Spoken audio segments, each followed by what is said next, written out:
Les voy a invitar para que nos acerquemos al libro de Jeremías, del profeta Jeremías. Ya hemos mirado algunas cosas del profeta Jeremías en capítulos iniciales, estuvimos mirando algo. Y quiero recordarles lo que hemos venido diciendo con relación a los profetas y a la escritura. Y esto lo dijimos cuando predicábamos de Isaías. Y es que Isaías, Jeremías y así cualquiera de los profetas no es la columna de opinión del periódico del día. Es decir, hoy en el periódico del día, ya sea virtual o físico, hay columnas de opinión. Recuerde que las columnas de opinión son dadas generalmente por alguna persona que tiene algún conocimiento en el área sobre el cual está opinando y está dando su criterio, está aportando algo a la situación que está viviendo, ya sea el país o una población o alguna experiencia que se está teniendo a nivel mundial. Hacen un aporte, una reflexión desde su conocimiento. Y la invitación es a continuar reflexionando y construyendo. La escritura no invita a construir. Usted dirá, entonces no tenemos nada para aprender. Sí, nosotros para aprender sí, pero no se trata de que construimos conocimiento de Dios en tanto que lo que Dios ha querido dar a conocer ya está dado a conocer. Y los profetas se constituyen esa voz de autoridad, esa voz de Dios para nosotros hoy. No es la columna de opinión, es la voz de Dios para nosotros hoy. Y al acercarnos a Jeremías capítulo 18, nos estamos acercando a un pasaje bastante fuerte. Me parece que es un pasaje hasta chocante para la manera de pensar de nuestro tiempo hoy. Nos atropella de alguna manera, nos atropella el capítulo 18 de Jeremías. Nos atropella porque nosotros queremos ser autónomos, libres, no sometidos. No, no queremos. Nosotros queremos ser almas libres que no cuentan con ninguna restricción. Y este texto provoca en nosotros algo de resistencia. Y como somos la generación de la resistencia, este texto genera resistencia, como todo lo que Dios genera. Dios genera resistencia entre nosotros, dado nuestro pecado, genera resistencia. Espero que no se entienda esto como que estoy a favor de los movimientos de resistencia, sí, sino que se entienda esto como la lectura de la posición del ser humano frente a la voluntad de Dios. Capítulo 18 del libro de Jeremías. ¿Sí? Ya lo leyeron, no vamos a volver a leer de manera seguida, vamos a estar paseándonos por esos versículos bíblicos allí trazados. Si usted llegó un poquito despuesito de iniciar el culto, de todas maneras estaremos repasando el texto bíblico a medida que vamos avanzando.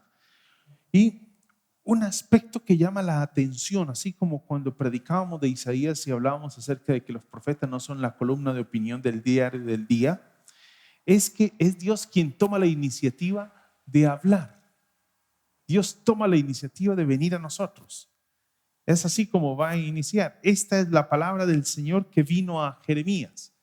Entiéndase que no es la opinión del profeta, no es la columna de opinión del profeta. Así que lo que vamos a escuchar no es la idea del profeta, no es la idea de un personaje que está analizando la situación política, espiritual, militar, social, económica. No, no es alguien que está tratando de discernir lo que acontece en el pueblo, no. Es la voz de Dios a través del profeta. Y algo que nos va a llamar la atención y siempre invito a eso, que nos dejemos atraer por esos detalles del pasaje, es que en este pasaje, capítulo 18, encontramos una tensión entre la resistencia del pueblo a escuchar a Dios y la docilidad del profeta para escuchar a Dios. Eso me parece a mí que es cautivante del texto. Es cautivante del texto. La docilidad del profeta para escuchar a Dios y la resistencia del pueblo para escuchar a Dios. No más para que guste el punto. Mire estas dos expresiones.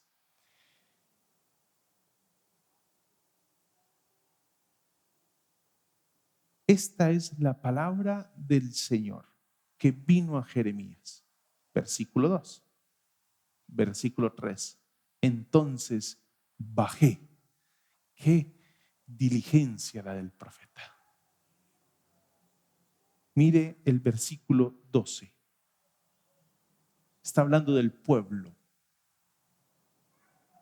Ellos objetaron. Es inútil. ¿Sabes cómo dice la Nueva Traducción Viviente? La Nueva Traducción Viviente es una traducción dinámica. Y para entender un poquito lo que es una traducción dinámica, casi que una paráfrasis en esa expresión. Y la paráfrasis es como poner en nuestras palabras lo que el texto quiere comunicar. Es tomar el concepto, la idea y ponerla en nuestras palabras. Y la Nueva Traducción Viviente dice: no gastes saliva. El pueblo le está diciendo a Dios: no gaste saliva. Ese detalle es impresionante en este pasaje. La resistencia del pueblo y la docilidad del profeta.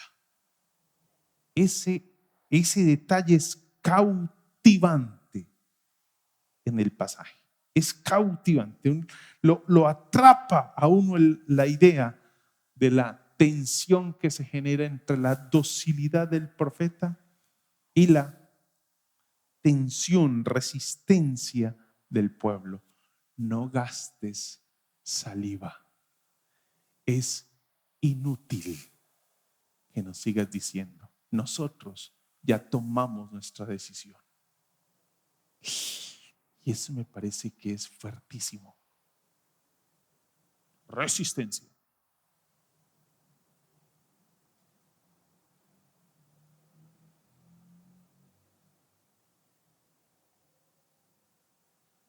Ahora vemos que esto de la tensión con la autoridad no es algo contemporáneo, ¿no? Es parte de la naturaleza del ser humano. La resistencia a la autoridad es parte de la naturaleza del ser humano. Lo que encontramos es que el profeta recibe una orden y el profeta no tiene ningún reparo y es muy preciso. Recibe la orden y lo que hace el profeta es iniciar inmediatamente a ejecutar la orden. ¿Sí? Baja ahora mismo y allí te comunicaré. Es la orden que recibe y el profeta lo ejecuta. Recibe la orden y vamos, de una. No hay reparo. Es inmediato. Versículo 3, entonces bajé. Da la idea de la inmediatez, de la urgencia, de lo pronto, de lo diligente que fue el profeta. Desde ahí uno comienza a preguntarse. Y es lo inquietante del pasaje, ¿no? Es cuán diligente soy yo frente a la voluntad de Dios. Dios habla y ¿quién habló? El Señor. Cuando yo me siento a conversar con mi perro, ya entenderá cómo habla uno con un perro, ¿no? Yo creo que cualquiera que me vea se burlaría de mí. Manolo, ¿usted quién piensa que le está hablando? ¿El señor de la tienda? ¿El señor de la carnicería? ¿De la revoltería? Está hablando su papá. Usted sabe que si yo le digo a su hermana, si Manolo me entendiera, soltaría carcajadas. no entiende nada de lo que yo le digo. Nada.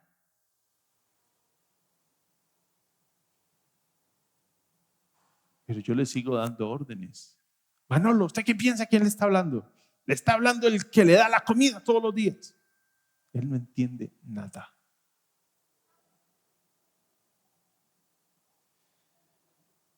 El profeta aquí es totalmente diferente. El pueblo es como Manolo con Sergio.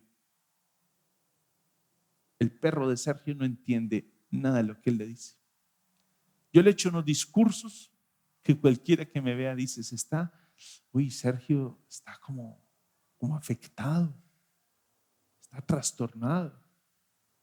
Y yo le hablo como si él me entendiera y luego él se para y hace todo lo que le dije que no hiciera. Todo lo que le dije que no hiciera, se para y lo hace de una. Ese es el mejor ejemplo de lo que el pueblo le está diciendo a Dios. No gaste saliva, es inútil, es absurdo. No gaste saliva.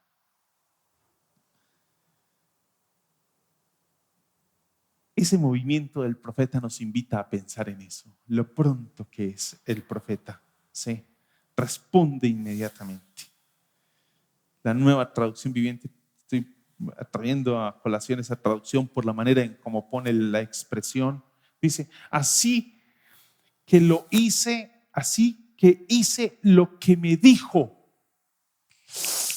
Pronto, pronto, pronto. Y el encargo parece extraño, que es otra cosa. El encargo es extraño. Porque cuando usted mira el texto, el encargo es extraño.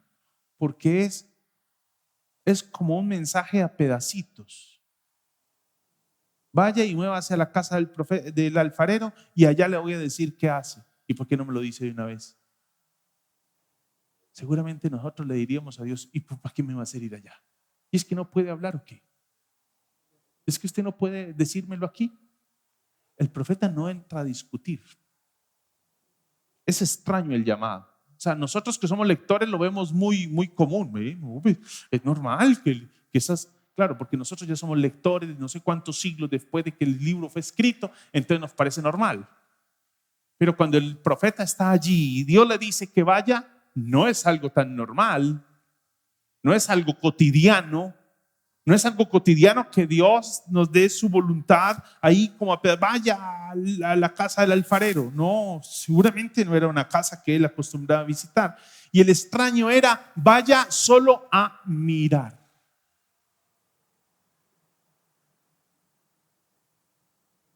Y él efectivamente va a mirar. Entonces bajé a la casa del alfarero y lo encontré trabajando en el torno. Nos habla de un ejercicio de observación. Y cuando nosotros interpretamos la escritura, en cualquier curso de exégesis que nosotros damos, de aprender a leer la escritura, estudiar la palabra, siempre nos van a decir, es necesario aprender a observar. Aquí tenemos un ejercicio de exégesis desarrollado por Jeremías. Vaya a observar y solo va a observar. Y allá le diré qué debe hacer. Y parece ser que el ejercicio de observación, aunque nosotros lo leemos rápido y posiblemente nos demoramos nomás segundos, el ejercicio no fue de segundos, el ejercicio de observación fue largo, porque dice, pero la vasija que estaba modelando se le deshizo en las manos, así que volvió a hacer otra vasija. ¿Se imagina todo el proceso? O sea, que él vio cuando tomó la masa de barro, la puso en el torno, comenzó con el pie a darle vueltas. Quienes conocen el sistema, de pronto los más jóvenes no sé si tienen idea de qué se trata, pero es una rueda giratoria, es algo que gira y es una mesa giratoria y es con el pie que le dan pedal, la hacen caminar, la hacen rodar y comienzan a rodarla. A medida que va rodando, pues ahorita es todo motorizado, todo muy mecánico. No, en esa época lo mecánico era el pie, había que echarle gasolina al pie, ¿sí? Que era con el pie que se ponía a rodar el torno, ¿sí? y había que tomar velocidad. Entonces, ¿te imaginas? Eso, terminaba el tipo llegaba a la casa. ¿Qué hubo, mija? Yo me imagino que el tipo llegaba encalambrado a la casa. Era el ejercicio. Entonces el ejercicio fue largo, extraño. Para nosotros, insisto, es un ejercicio que nosotros, uy, qué especial. Sí, ¿por qué es tan especial? Cuando Dios nos dice que hagamos algo, comenzamos a preguntarle, ¿y por qué tengo que hacerlo? ¿Y por qué tengo que ir allá? ¿Y por qué tengo que hacer eso? ¿Y por qué es que yo tengo que hacer eso otro? Como es de bonita la palabra de Dios, pero cuando se cumple en otro, ¿no? Ay, tan especial la palabra de Dios en Jeremías. Qué tipo tan obediente, qué especial, qué maravilla, qué maravilla. Sí, pues sí está maravilloso. ¿Por qué cuando Dios nos dice que hagamos, no hacemos? ¿Por qué comenzamos a poner reparos? Señor, ¿y por qué tengo que ir allá? Señor, ¿y por qué tengo que pedir perdón? Señor, ¿y por qué tengo que hacer tal cosa? Señor, ¿y por qué lo tengo que mirar? Señor, ¿y por qué tengo que hacer tal cosa? ¿Por qué me tengo que sentar? ¿Por qué no me paro? ¿Por qué no voy? ¿Por qué no vengo? ¿Por qué no hago las cosas a mi manera? Ese es el detalle del texto. Y por ahí comienza usted a sentirse incómodo con el pasaje. Solo observación, aún para nosotros como lectura. Y en la mera observación del pasaje ya estamos incómodos. Ya nos molesta el texto. Porque nos está pidiendo algo que no queremos. Y es obedecer.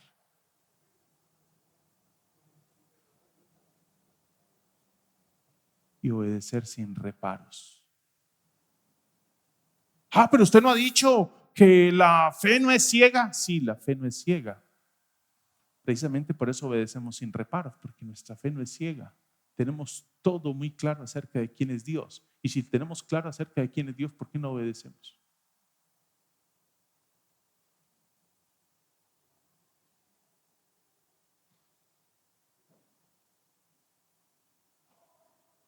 ¿Qué pasa?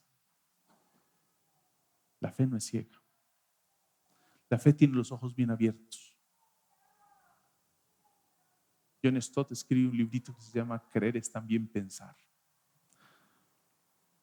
Los creyentes no tienen su pensamiento atrofiado, lo tienen sumamente desarrollado.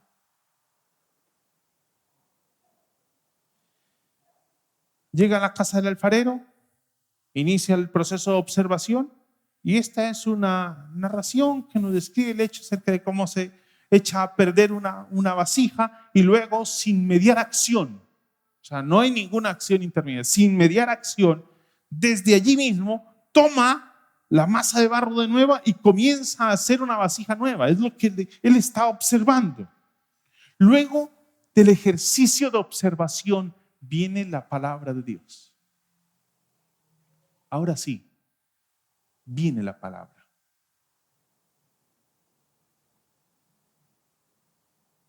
En ese momento, versículo 5, la palabra del Señor vino a mí y me dijo: pueblo de Israel, ¿acaso no puedo hacer con ustedes lo mismo que hace este alfarero con el barro? ¿Qué pregunta? Lo puso a observar y luego le formula esta pregunta. Lo pone a observar y luego le formula la pregunta. Afirma el Señor: ustedes, pueblo de Israel, son en mis manos como el barro en las manos del alfarero. Y nuestra arrogancia queda totalmente pisoteada. Y eso no nos gusta, porque nos gusta la resistencia.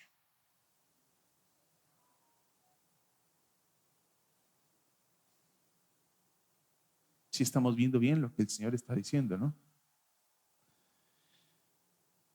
Cuando el modelo trabajado no corresponde, cuando la vasija no corresponde a las expectativas del alfarero,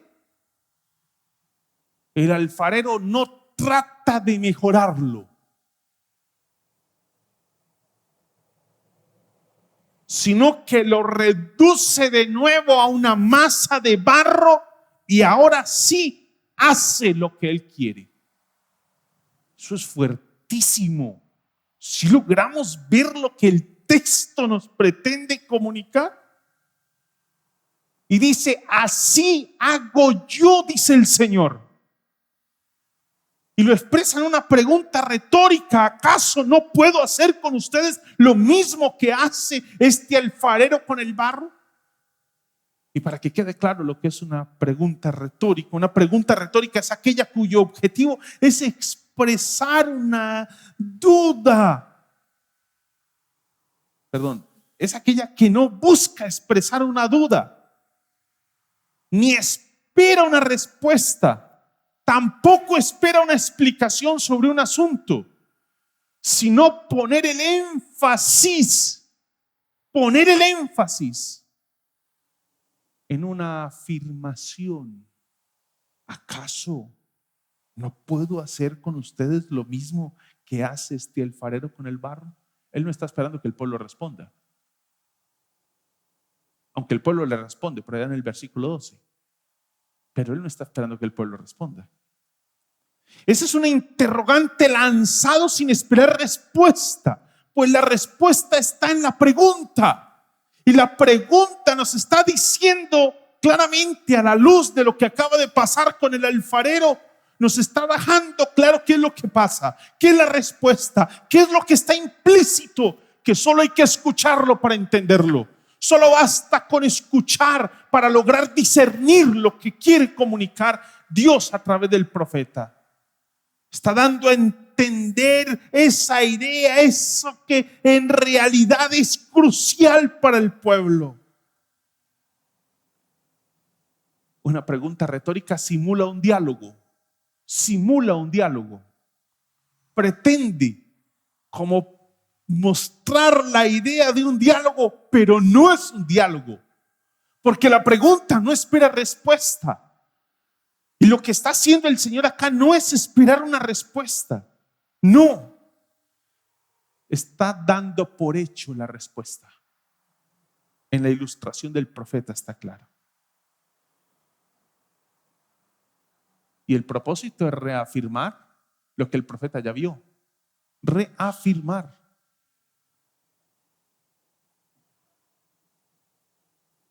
Y la pregunta retórica lo que busca es mover el oyente a la reflexión.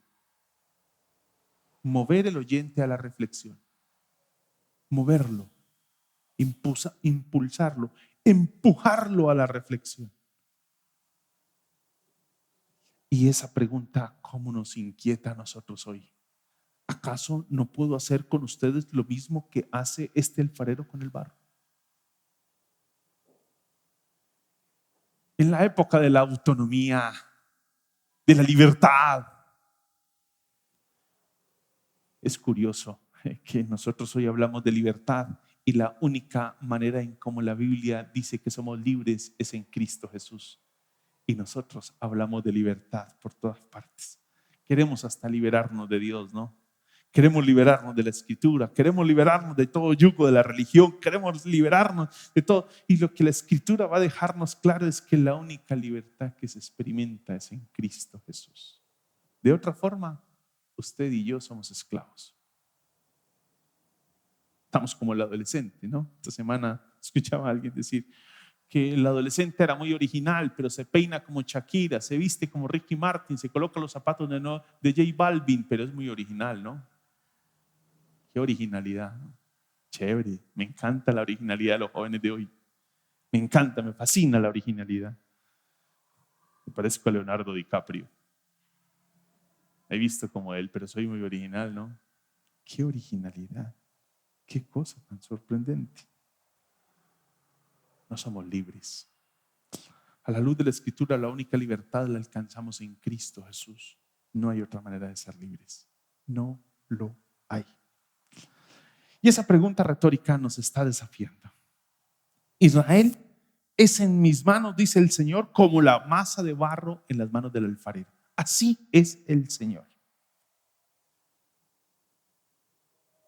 Y esto nos lleva a nosotros a meditar en un pasaje de la Escritura por allá. Bien aparte, porque uno dice, bueno, y entonces eso significa que yo no tengo poder de decisión aquí frente a nada, o sea, estoy subordinado a todo lo que Él quiera hacer conmigo. No, no, no, usted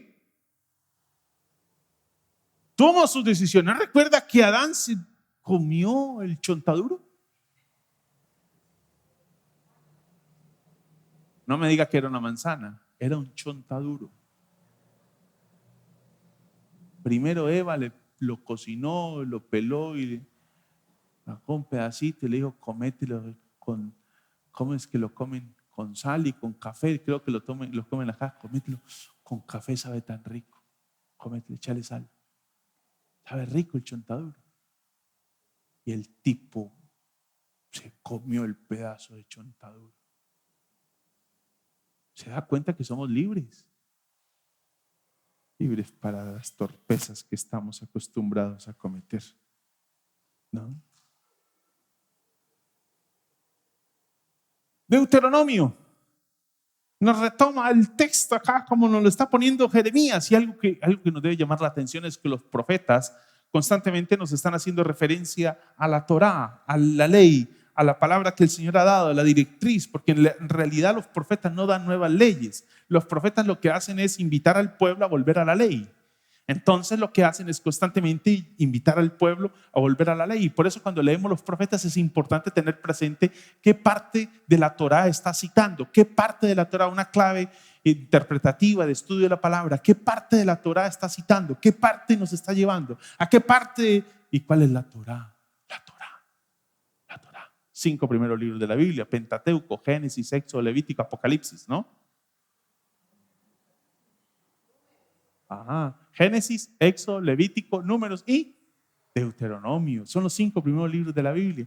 Ese es el Pentateuco, es la ley del Señor. Los profetas están buscando que el pueblo vuelva a mirar la ley. No están dando nuevas leyes.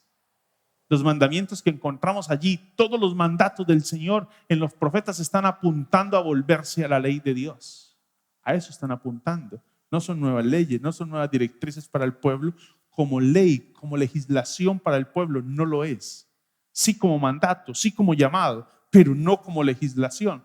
Y allí el pueblo de Israel está recibiendo ese llamado. El pueblo de Judá directamente está recibiendo ese llamado de parte del profeta Jeremías.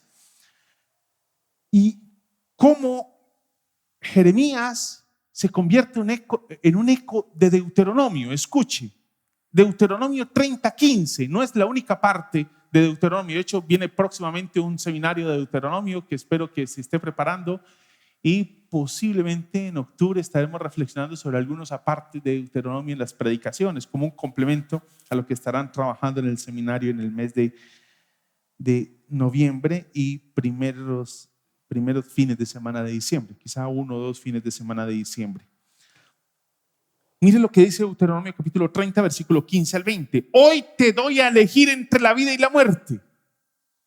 ¿Te das cuenta? Tienes la oportunidad de elegir. Entre el bien y el mal, hoy te ordeno que ames al Señor tu Dios, que andes en sus caminos y que cumplas sus mandamientos, preceptos y leyes. Así vivirás y te multiplicarás, y el Señor tu Dios te bendecirá en la tierra de la que vas a tomar posesión. Versículo 17. Pero si tu corazón se revela, resistencia, no obedeces, si no te desvías para adorar y servir a otros dioses, te advierto que hoy serás destruido sin remedio. El balón está ¿en qué cancha? ¿En qué parte de la cancha está el balón? Allá. No en el lado de la cancha de Dios, está en el lado de la cancha del pueblo. ¿Quién es el que tiene que hacer la jugada ahora? ¿Dios? No, Dios ya jugó. ¿Cómo jugó? Escogió el pueblo, lo apartó para sí. Dios ya jugó. Ahora el balón está en el territorio del pueblo. Te advierto, versículo 18, estoy leyendo Deuteronomio 30, 18. Te advierto hoy que será destruido sin remedio. No vivirás mucho tiempo en el territorio que vas a poseer luego de cruzar el Jordán. Y va a citar un texto que en alguna oportunidad le citamos en razón de una cita que hace un profeta del texto. Hoy pongo al cielo y la tierra por testigos. Eso fue con testigos y todo. Claro, cielo y tierra estuvieron de testigos de ese llamado. Cielo y tierra. Dios pone el balón en el terreno del pueblo. Y es lo que dice el versículo 7 de Jeremías 18. En un momento puedo hablar, arrancar, derribar y destruir. Estoy leyendo Jeremías 18:7. En un momento puedo hablar de arrancar, derribar y destruir a una nación y a un reino. Pero, versículo 8, si la nación de la cual hablé se arrepiente de su maldad, también yo me arrepentiré del castigo que había pensado infligirles. En otro momento puedo hablar de construir, plantar una nación o un reino, pero si esa nación hace lo malo ante mis ojos y no me obedece, me arrepentiré del bien que había pensado hacerles. No nos gusta el asunto. Para que entiendan un poquito el concepto de arrepentirse de Dios, vamos a leer la Dios habla hoy en los 2 puntos donde habla de arrepentirse. Y es que el versículo 8 dice, pero si esa nación se aparta del mal, entonces yo no le envío el castigo que tenía preparado. Pero si la nación persiste en hacer lo que quiere hacer, en hacer lo malo, y desatiende todas mis advertencias, dice la Dios habla hoy, entonces ya no le envío los beneficios que tenía preparados para ella. Usted recuerda la historia de Jonás. Para entender un poco el llamado de Jeremías, se recuerda la historia de Jonás, cómo le envía Dios una advertencia a Nínive, un pueblo perverso, un pueblo supremamente violento que había afectado profundamente al pueblo de Israel. Usted recuerda que Dios mandó a Jonás para Nínive y él tomó un barco para Tarsis. Y luego Dios lo llevó en submarino a Nínive. ¿Sí recuerda? Y nosotros que pensamos que somos los únicos que construimos sumergibles. No, los sumergibles se construyen. El Señor construyó uno. Se llevó a Jonás en un sumergible hasta Nínive. Fantástico. Qué especial la escritura. Esto parece que estuviéramos leyendo la historia de Julio Verne, con una diferencia. Eso es imaginación, esto es palabra de Dios. ¿Recuerdas las historias de Julio Verne cuando nos cuenta esas cosas fantásticas de 20,000 leguas de no sé qué viaje submarino? A mí me encanta la literatura de ficción, entonces me encanta ese libro. Inclusive una vez me regalaron toda la serie y la estuve leyendo. Cada periodo de vacaciones me leía un libro fantástico. Esto no es ficción, esto es palabra de Dios. Dios mandó a Jonás en sumergible para Nínive. Tremendo sumergible. Recuerde que iba pegado Jonás de la epiglotis de allí, sí, comandando al gran pez. Sí. Girarle. Y le tocaba las agallas cuando tenía que girar. Iba en tremendo sumergible para Nínive. Aquí lo que encontramos es el Señor le está diciendo a Jonás, ve a Nínive, y Nínive se arrepiente. Y una vez se arrepiente, Dios los perdona. Pero lo que le manda decir Dios a Nínive es que lo va a destruir, lo va a destruir, lo va a destruir, va a acabar con él. El pueblo se arrepiente y Dios decide perdonar el pueblo.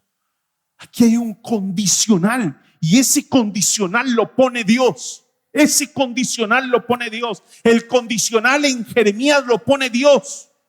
De tal forma que pone el balón en el territorio del ser humano. Lo pone allí. La responsabilidad del ser humano ante el llamado del Señor. ¿Cuál es el llamado de Dios para nosotros hoy? ¿A qué nos está llamando el Señor y cuáles son los desafíos que tenemos?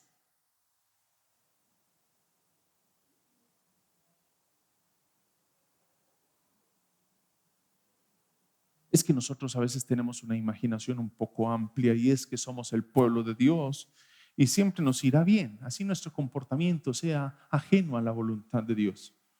Así nuestras decisiones sean las más alejadas de la bondad de Dios, de la voluntad de Dios, de las directrices de Dios, siempre nos irá bien. Así mi vida no corresponda a los parámetros y directrices de Dios en su palabra, siempre me irá bien. ¿Usted no mira cómo soy de prosperado? Sí, es posible que sea prosperado. Claro, el salmista 73, ¿no recuerdan el Salmo 73? Cómo está allí dándose golpes de pecho cuando dice: yo abro la ventana y miro lo que vive enfrente. Ese tipo, como lleva una mala vida, cómo le va de bien. Se coloca cadenas de oro, viste lo más de bien, carro último modelo. Yo tengo que salir a tomar el mío y a veces me toca salir corriendo detrás del mío, cuando no es que me toca en motocarro o me toca en bicicleta o me toca echar infantería. En cambio, el tipo del frente, que no es creyente, no va a la iglesia, no atiende la Biblia, no escucha nada, a él sí le va bien, a mí mire cómo me va de mal. Claro. Recuerda cómo termina el Salmo 73, o por lo menos no termina, sino que lo coloca allí en todo el centro, diciéndole: hasta que entrando en el santuario de Dios comprendí. ¿No será que lo que nos falta es comprender un poco más la palabra? Y nos dejamos impactar por esos triunfos momentáneos de la vida. Cuidado, es posible que te esté yendo bien en ese camino y al pueblo posiblemente le estaba yendo bien, y por eso con arrogancia le dice al Señor en el versículo 12: no gaste saliva en nosotros. Qué arrogancia la del pueblo. Esa expresión, no gaste saliva, supremamente fuerte. Que es inútil, no siga diciéndonos cosas. Nosotros persistiremos en nuestro mal camino. Qué soberbia era del pueblo. El pueblo se resiste. Seguramente se ha considerado que es el pueblo de Dios, apartado desde el Antiguo Testamento, desde toda esa idea de Abraham. Por ser hijos de Abraham y ser descendientes de Abraham, pensaban que todas las promesas estaban a su servicio. Los profetas de la época de Jeremías decían: paz, paz. Nada de lo que dicen los profetas de Dios va a ocurrir. Nada de eso. No le presten atención a Jeremías. Dios ha prometido siempre estar con nosotros, estemos viviendo el tipo de vida que estemos viviendo. Ahora entendemos por qué la sociedad colombiana se nos descompone. Ahora entendemos por qué la iglesia se deteriora. Ahora entendemos por qué cada día el mundo se va descomponiendo más. Porque nos han dicho desde los púlpitos: paz, paz, paz. Y no nos han dicho la gravedad de nuestro pecado. No nos han dicho las consecuencias, la tragedia de la rebeldía y la resistencia del ser humano. Se ha perdido desde los púlpitos el llamado a la comprender la tragedia de nuestra rebeldía. Pensamos que a veces nuestros malos momentos son solamente fruto de un mal golpe o golpe de suerte. Y nuestros momentos de bendición, así estemos apartados del Señor, los consideramos como parte de la aprobación de Dios a nuestros caminos. Qué lamentable.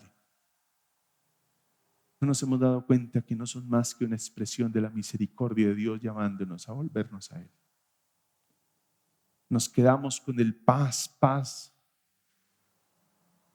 de los profetas contemporáneos de Jeremías, que decían: tranquilo pueblo, todo está en paz. Nada nos puede ocurrir porque somos el pueblo de Dios.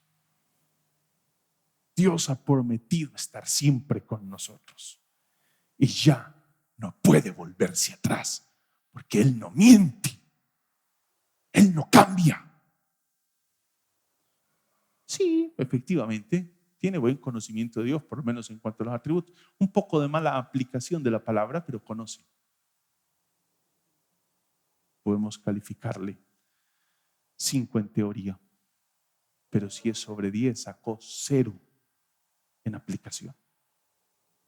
Perdió el examen.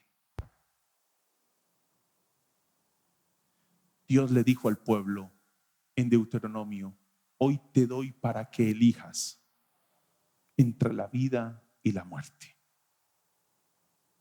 Te advierto que hoy serás destruido sin remedio si no prestas atención a lo que te estoy diciendo. Eso nos suena muy fuerte. Máxime cuando hemos escuchado aquí desde el púlpito al mismo pastor diciéndonos de que el Señor es misericordioso, nos perdona, nos consuela y que Dios una vez somos de Él, siempre de Él. Claro, eso es verdad. Eso significa que me ha prestado atención a toda la enseñanza. Pero tampoco podemos ignorar los condicionales de Dios en su palabra, que no niegan la realidad de la soberanía, de la providencia de Dios, pero sí del llamado a la santidad. El versículo 10 dice: pero si esta nación hace lo malo ante mis ojos y no me obedece, me arrepentiré. Yo cuando leía esa expresión me cautivó algo. Yo me quedé pensando, dándole vueltas a algo. Y esa es la expresión: pero si esta nación hace lo malo. Nosotros tenemos un problema con esa palabra malo. Un grave problema. Y es que debemos nosotros entender qué es lo que significa malo allí. Malo, a la luz del versículo 10, es no hacer caso a la palabra de Dios. Eso es malo. Eso es malo. A la luz del versículo 10, eso es malo. No le podemos sin ponerle ni quitarle nada. Malo es no hacer caso a lo que dice la palabra de Dios. Pero si hiciéramos una encuesta hoy en la iglesia y preguntáramos qué es malo,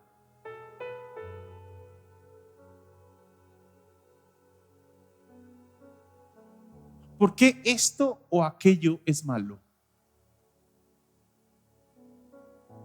¿Quién determina lo que es malo?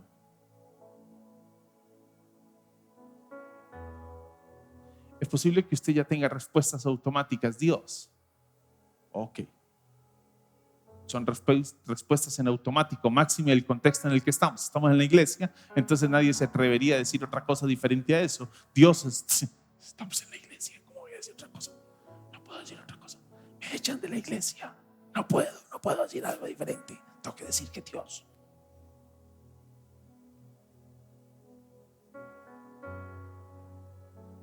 ¿Acaso hay una norma que define lo que es bueno y malo? ¿Una norma única? ¿O estamos en el concepto tan marcado de nuestro tiempo que aunque la frase ha pasado un poco de moda, la vivencia no? La ética situacional, es decir, todo depende. Pastor, todo depende. ¿Depende de qué? ¿Depende del riesgo que usted tiene? ¿Depende de lo que usted va a lucrarse o lo que va a ganar? ¿Depende de eso? ¿Mentir depende de qué? ¿O no mentir depende de qué? El manejo de la sexualidad como hoy lo maneja la sociedad, ¿depende de qué? ¿De qué depende? ¿De qué depende? ¿De qué depende el concepto de la eutanasia hoy? ¿De qué depende? ¿De qué depende el aborto? ¿De qué depende la manera en cómo despilfarramos el dinero? ¿Hay una norma para todo? La tesis de nuestro tiempo es que malo es lo que para mí es nocivo y perjudicial. Esa es la tesis de nuestro tiempo.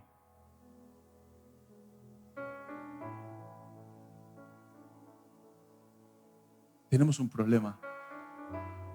Es que lo que para mí es malo, para ustedes puede que no sea malo.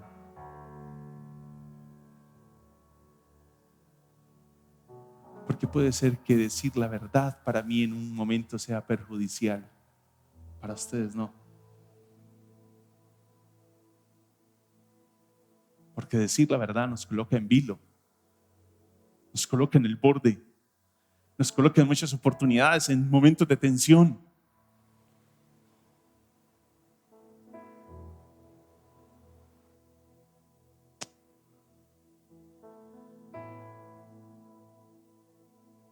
En fin de cuentas, malo es lo que yo defino como malo. Es la tesis de nuestro tiempo. ¿Por qué tiene que ser algo malo para todos? ¿Por qué?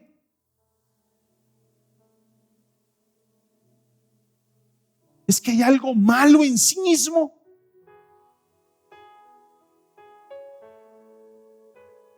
¿Qué hay de malo en el libertinaje sexual que tenemos hoy? ¿Qué hay de malo en el aborto? ¿Qué hay de malo? ¿Qué hay de malo si a lo mejor estamos cuidando una vida? ¿Qué hay de malo en la eutanasia? Estamos librando a un ser humano de del dolor.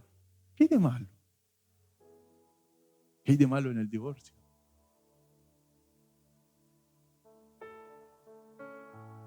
¿Qué hay de malo en la violencia intrafamiliar?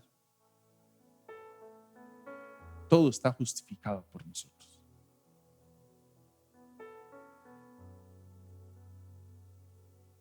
Pero el Señor dice, lo que es malo.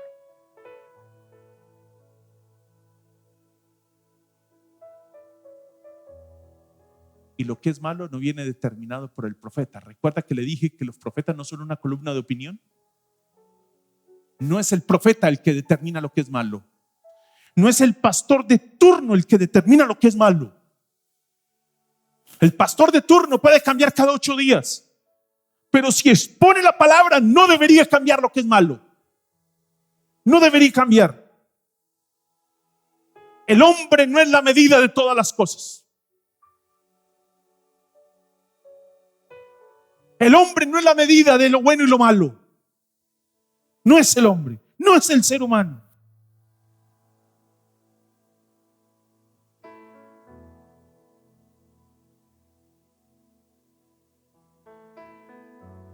El mal es no hacer caso de la palabra de Dios.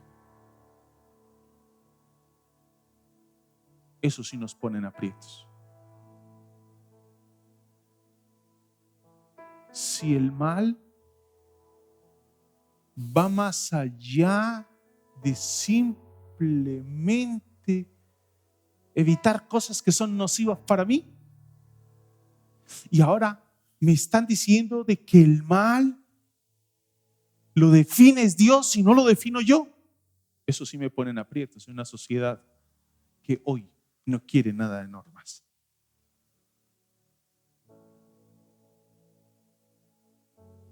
Malo es lo que es nocivo para mí y perjudicial, o malo es lo que Dios dice en su palabra. Ese es el único criterio.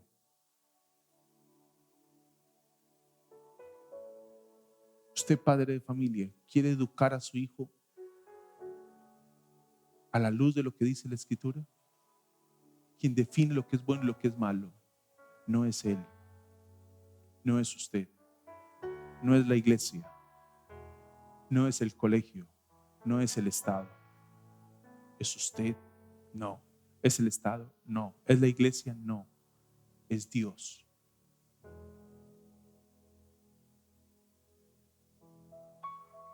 Eso es lo bueno y lo malo. Y Dios hace un llamado al arrepentimiento en medio de esa profunda oscuridad, porque es muy densa la oscuridad. Cuando uno lee ese texto, uno se queda enceguecido. Cuando uno mastica el texto, puede rumiar el texto del capítulo 18, uno se queda impresionado con la vivencia del pueblo. Allí hay un llamado al arrepentimiento, pero el pueblo actúa neciamente. El pueblo se vuelve soberbio. La expresión es inútil muestra la soberbia del pueblo. En términos de la Nueva Traducción Viviente, no gaste saliva. Me parece que eso es atroz. Y usted dice, ay, tan descarado. Ay, ¿cómo se le ocurre decirle eso al Señor? ¿No será acaso la manera de nosotros llevar nuestra vida también? Solo que alguien puso las palabras que nosotros no nos hemos atrevido a decirle. La Dios habla hoy, dice, no pierdas tu tiempo. Muy soberbio, ¿no? Muy fuerte. El texto en el versículo 13 y 14 dice que es antinatural el comportamiento del pueblo. Hace un par de citas allí de algo de lo que sucede. Y dice, por eso así dice el Señor, pregunten entre las naciones quién ha oído algo semejante. La virginal Israel ha cometido algo terrible. ¿Acaso la nieve del Líbano desaparece de las colinas escarpadas? ¿Se agotan las aguas frías que fluyen de las montañas? Está hablando de algo antinatural, de algo que no puede ocurrir, que dentro de la expectativa del profeta y de lo que Dios le está mostrando no es posible que ocurra. Pero el pueblo lo hace posible. Es una cosa tenaz. El comportamiento del pueblo es antinatural.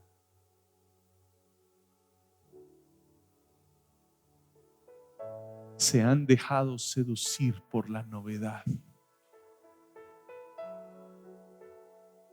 Y esa parte me llamó la atención porque para nosotros todo lo viejo, como estamos en la época de la modernidad, posmodernidad, modernidad líquida, wow, somos mejores que esos viejos que ya ellos no saben manejar el internet. Pobre viejo, no sabe escribir, no sabe escribir en el WhatsApp. Puede ser que no sepan escribir en el WhatsApp.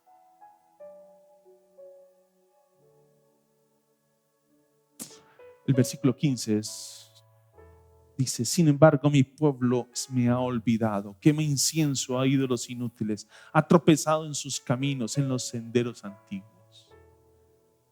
Han dejado la senda antigua.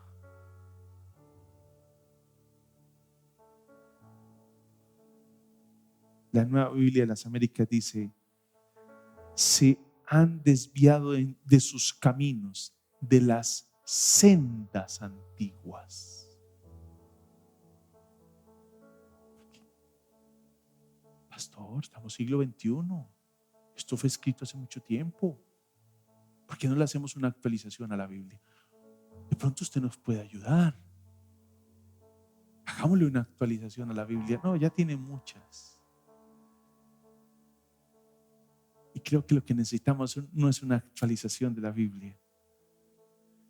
Lo que necesitamos es abrir nuestros ojos para entender el camino absurdo en el que estamos caminando.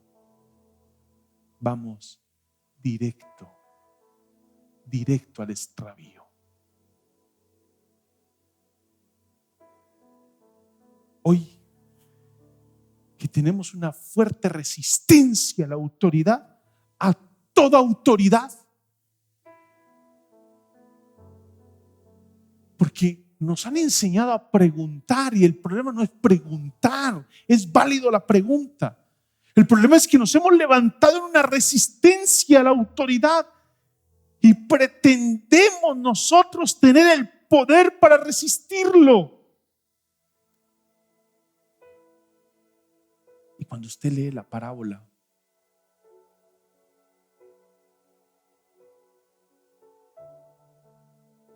en el versículo 5 nos dice que el pueblo no tiene poder para resistir al alfarero. Y el alfarero es Dios.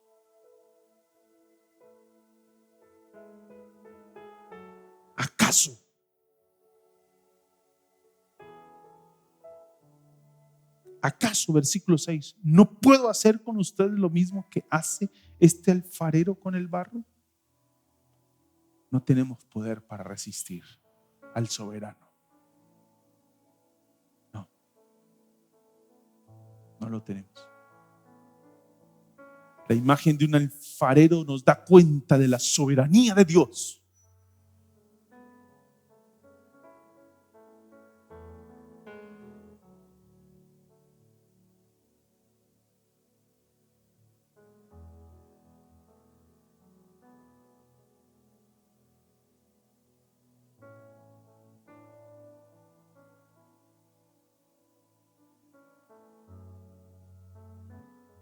Efesios dice, Dios nos escogió. Impresionante. Ese texto es una cosa En Él antes de la creación del mundo, estoy leyendo 1:4, para que seamos santos y sin mancha delante de Él. En amor nos predestinó para ser adoptados como hijos suyos por medio de Jesucristo, según el buen propósito de su voluntad. Abra sus oídos. Versículo 6. Para alabanza de su gloriosa gracia que nos concedió en el amado. ¿Sabe Dios por qué te ha sostenido hasta aquí?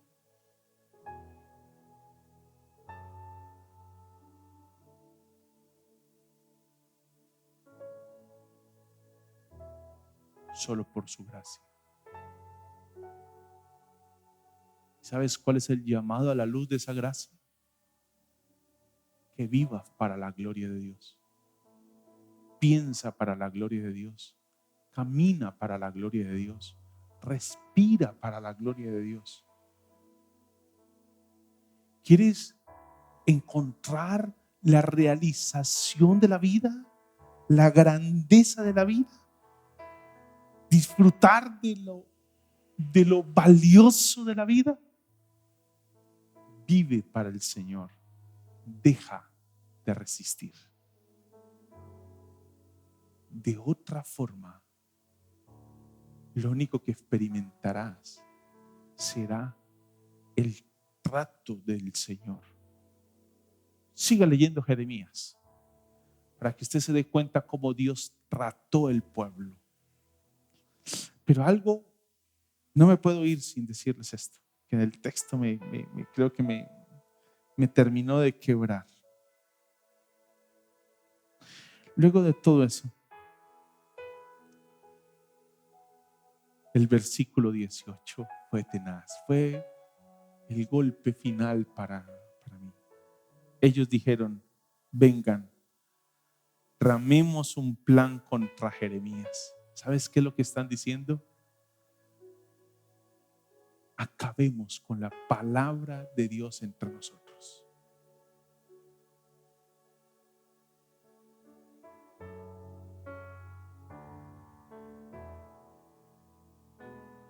Un pueblo sin palabra de Dios se extravía. Está condenado en sus propios caminos.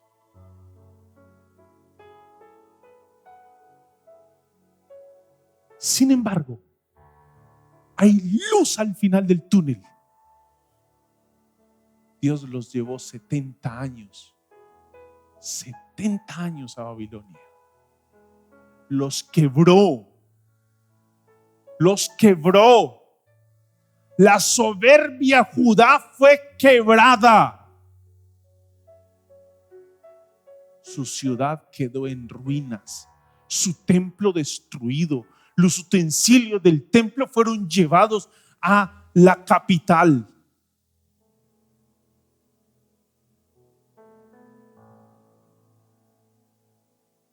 Hasta los hombres más dignos fueron sometidos. Daniel.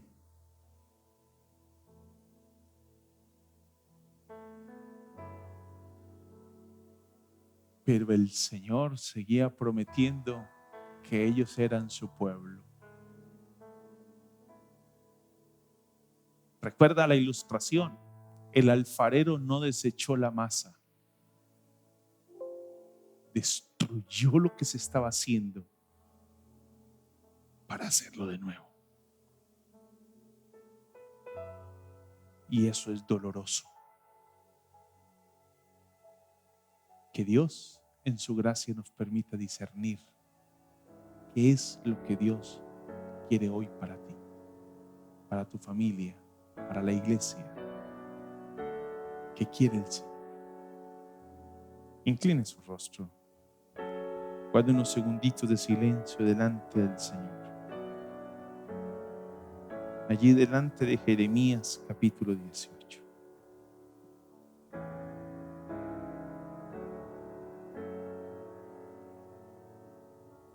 ¿Qué es el llamado del Señor?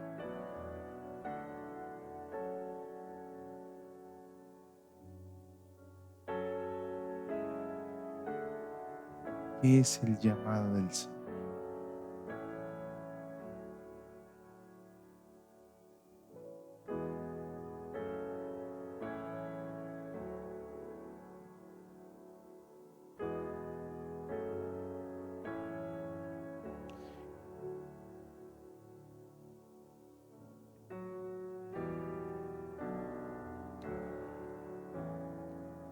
Dios, gracias por tu palabra.